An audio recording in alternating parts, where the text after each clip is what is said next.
Des petites maternités dont la Lyon fait partie. Et puis on donnera la parole aussi à une élève infirmière. Voilà.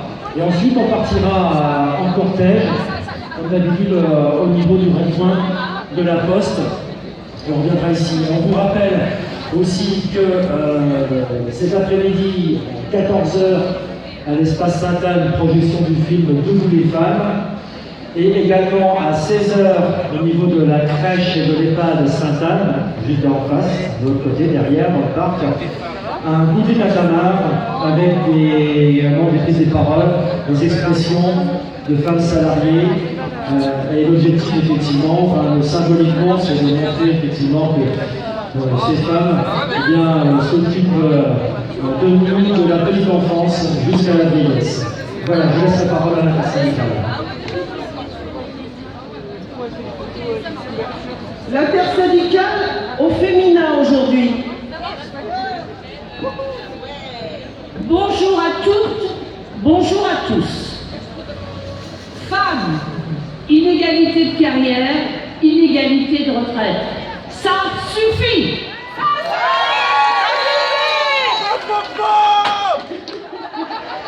En ce 8 mars, journée internationale de lutte pour les droits des femmes, la mobilisation contre une réforme des retraites qui pénalise les femmes et le combat pour l'égalité réelle entre les femmes et les hommes est plus que jamais d'actualité.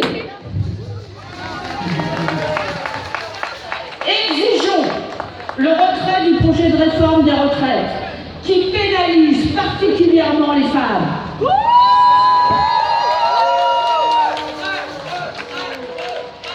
Nos organisations le réaffirment, l'égalité professionnelle est une exigence de justice sociale et un vecteur de financement de notre système de protection sociale. Plutôt qu'une réforme des retraites punitives, cette exigence demande de s'attaquer réellement aux inégalités entre les femmes et les hommes. Les femmes partent en retraite avec en moyenne une pension inférieure de 40,5% à celle des hommes.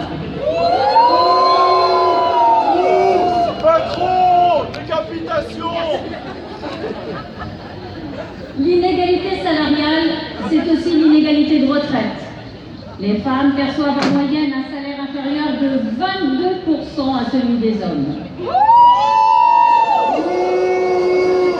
Rappelons que l'égalité salariale rapporterait 6 milliards d'euros aux caisses de retraite. Elles sont majoritaires parmi les employés et les professions intermédiaires, mais restent minoritaires parmi les cadres. Nous n'acceptons plus qu'à niveau de qualification égale, les métiers majoritairement occupés par des femmes soient systématiquement moins bien payés que les métiers dits masculins.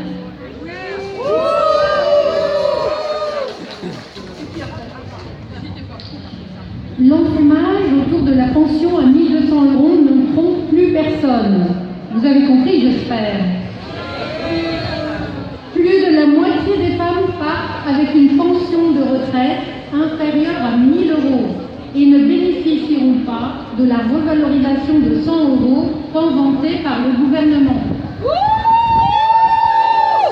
Et c'est une baisse aussi pour celles qui choisissaient d'aller au-delà de l'âge de départ pour améliorer le montant de leur pension.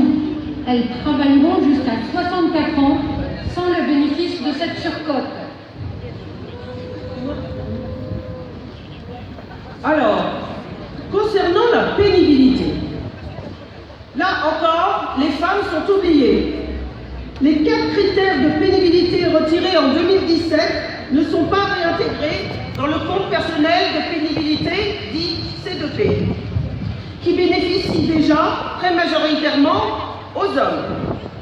La pénibilité vécue par les travailleuses de la première et la deuxième ligne, tant saluée pendant la crise Covid, reste nettement sous-évaluée, voire ignorée. Double journée, mais demi-retraite. Nous n'acceptons plus que la maternité et la charge des tâches domestiques soient un frein à l'égalité et pèsent exclusivement sur la carrière des femmes. Même si on a quelques hommes qui partagent un peu, quand même. Nous revendiquons un vrai service public de la petite enfance et une révision des dispositifs pour favoriser le partage de la parentalité. 12% des femmes partent à la retraite à 67 ans pour cause de carrière hachée, faute d'avoir validé un nombre suffisant de trimestres.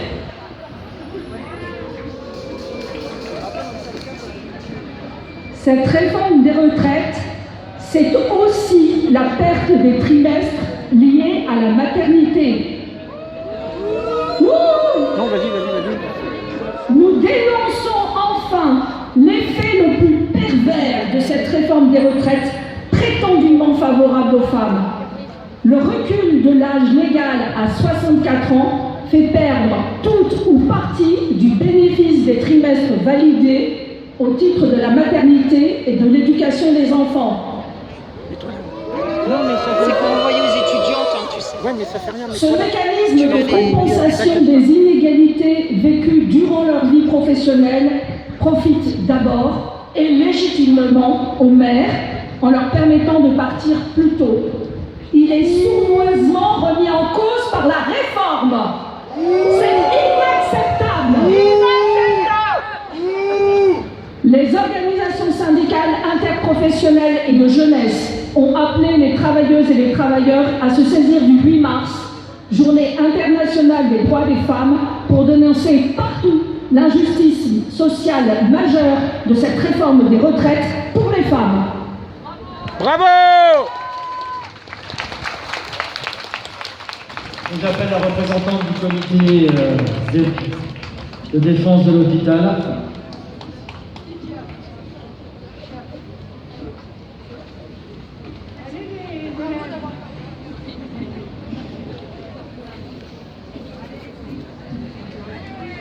Alors, pour certains, ce sera la deuxième fois que nous entendrons mon discours. Tout à l'heure, devant l'hôpital, nous étions 150. Non, presque 200. Presque 200. Ouais. Donc, après avoir été applaudis tous les soirs pendant la pandémie, les soignantes, les aides ménagères, les caissières, les enseignantes, celles que l'on a appelées avec élégance les premières de corvée, sont redevenues quantité négligeable et maîtrisée. Rémunération inégalitaire, déconsidération, non-respect de leur rythme professionnel et personnel. Mais cela ne suffisait pas. Un rapport de plus de leur interdire le choix ultime qui leur appartient et leur appartiendra toujours, celui de leur accouchement.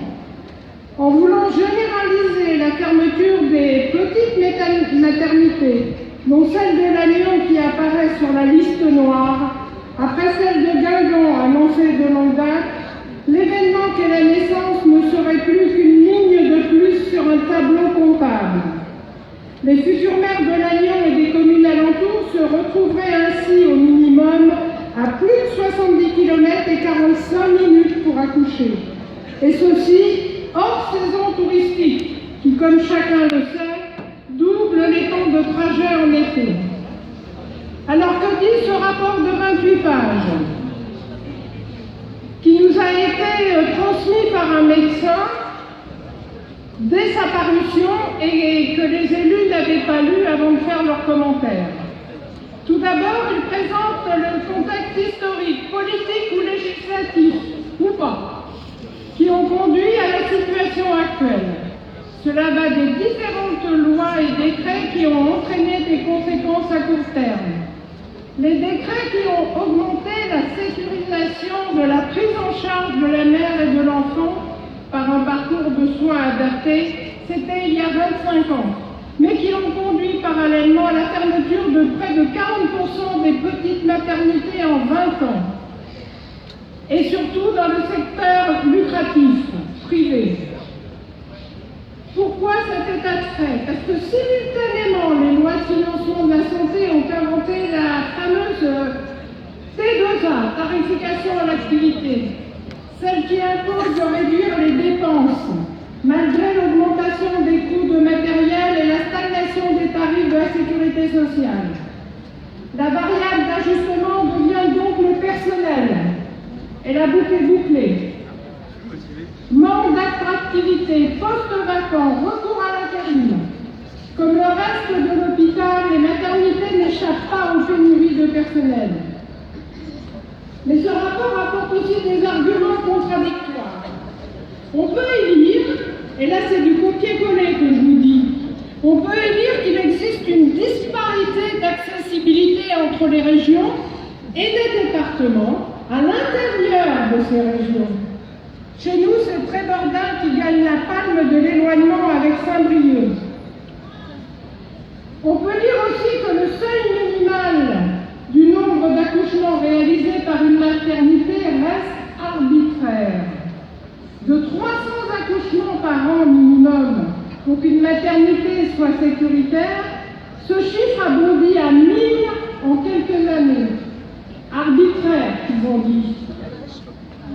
Et encore, que les accouchements hors d'une maternité présentent des risques pour la maman et le bébé et sont en relation avec les temps de trajet vers la maternité. C'est pour ça qu'ils proposent de regrouper les maternités à plus de 45 minutes du domicile des mères. Donc trouvez l'erreur. Il y en a qui ont suggéré qu'on pourrait créer des banques d'arrêt d'urgence spéciales accouchement.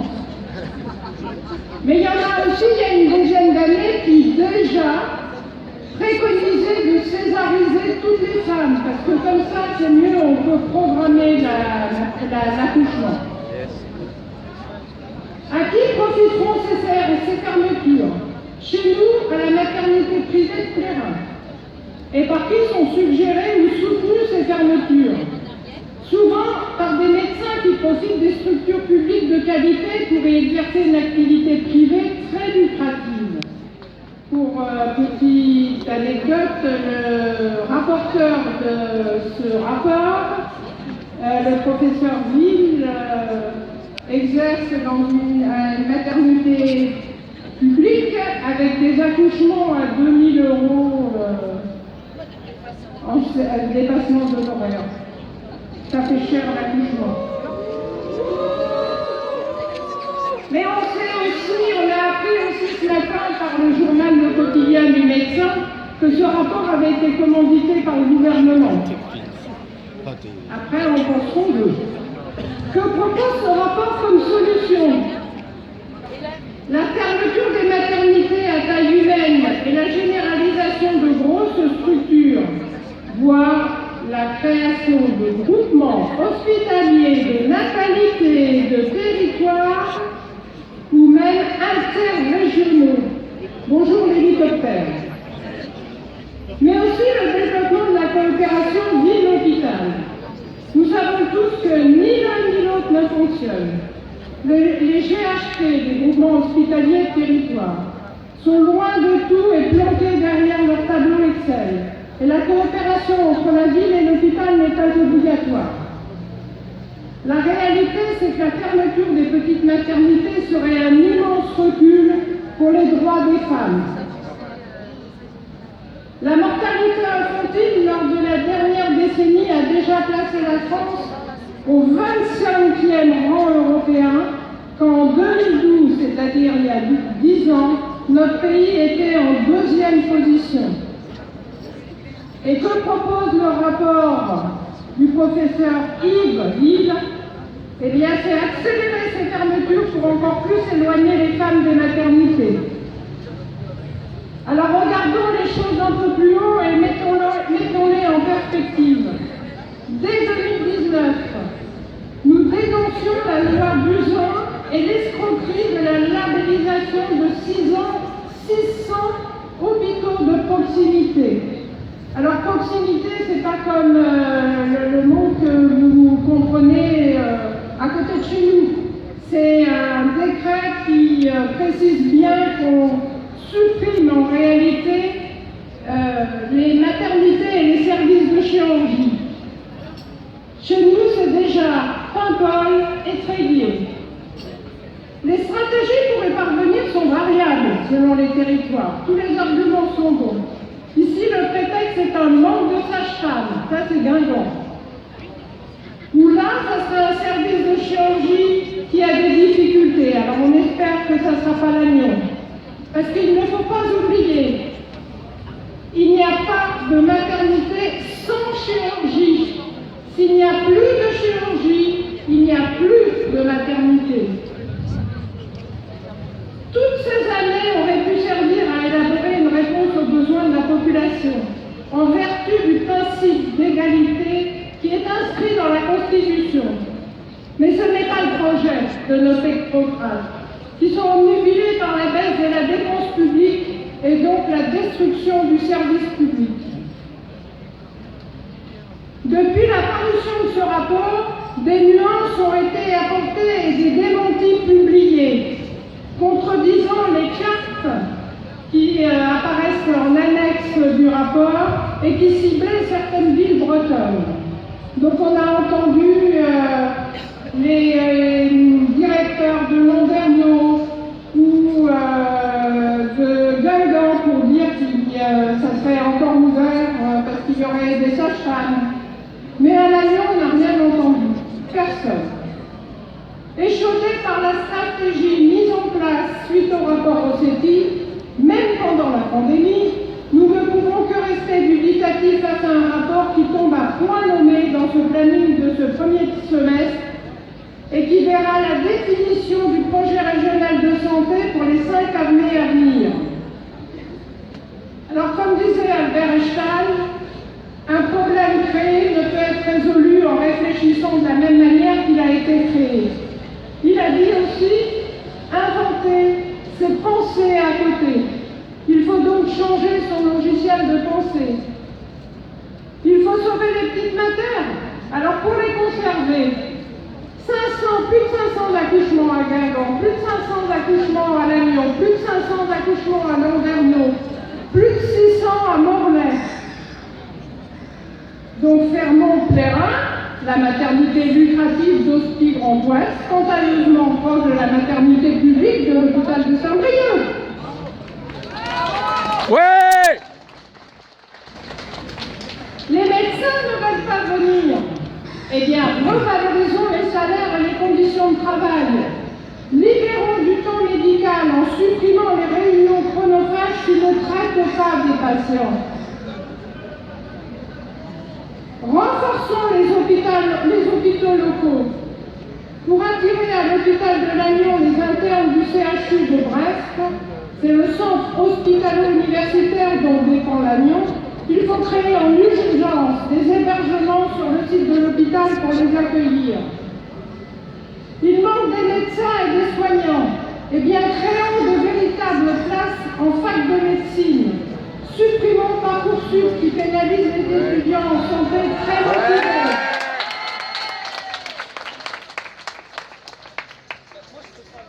Favorisons la formation continue obligatoire qui permettait de progresser dans sa filière de métier. Et vous en avez un exemple là. Fidélisons les étudiants par un salaire d'études en échange d'un engagement de quelques années dans le service public de santé.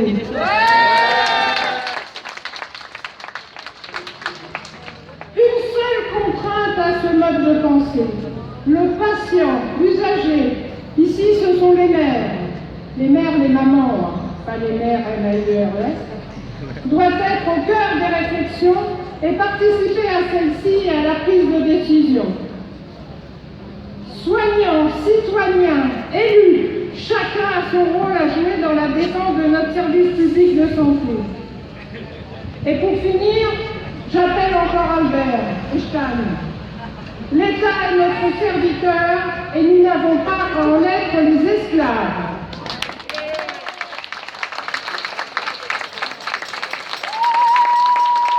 Donc maintenant, je laisse la parole à une élève infirmière avec ses camarades. Et je crois que nous pouvons l'applaudir. vraiment Isabelle, motivés par leur métier. ça va aller vite, il y en a pas pour eux.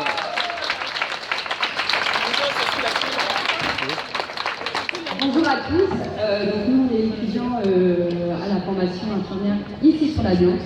Donc je voulais vraiment faire un petit point parce qu'on sait très bien la pénurie de soignants au niveau national. On aimerait bien savoir pour quelles raisons il y a cette pénurie et nous plus tard dans quelles conditions travaillerons, dans quelles conditions on va se retrouver à travailler dans les services, sachant qu'on voit que les moyens ne sont pas augmentés, on n'est pas aidé, on n'est pas considéré non plus. Donc nous, notre principal objectif, c'est ce qu'on dit, c'est vraiment de prendre soin de l'autre, et c'est ce qu'on apprend vraiment pendant notre formation, mais prendre soin de l'autre avec quels moyens? Quels moyens on va nous donner pour prendre soin de l'autre? Donc vraiment pour nous, c'est un de nos objectifs principaux. L'humain n'a pas de prix. Et l'humain n'a pas de prix. Et surtout, voilà, je souhaite qu'on continue à se battre dans cet objectif déjà pour pouvoir nous aussi bénéficier d'une retraite, même si on est jeune. On souhaiterait avoir une retraite décente, profiter de la vie, ne pas être empiété par ce pouvoir d'achat qui nous hante tous les jours. Et donc voilà, vraiment nous, on est dans cette optique de continuer de se battre tous ensemble. Et c'est vraiment important de tous nous retrouver et de continuer à nous faire entendre. Donc voilà.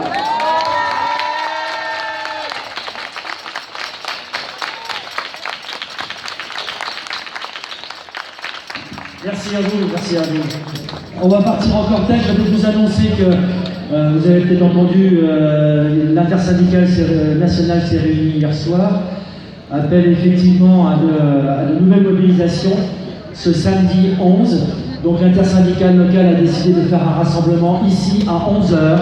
Donc mercredi, samedi, c'est bientôt, dans quelques jours, voilà. Et puis il y aura également un appel la semaine prochaine lorsque le texte passera en commission paritaire mixte Assemblée-Sénat, donc mardi ou probablement mercredi. Donc on annoncera également samedi ou peut-être vendredi, mais on saura ce que l'on fait sur la Lyon, parce qu'on reste mobilisé. Ouais, mobilisé. On va faire le petit cortège parce qu'on a pris un peu de temps et puis la pluie arrive, donc on va se mettre derrière la banderole de tête.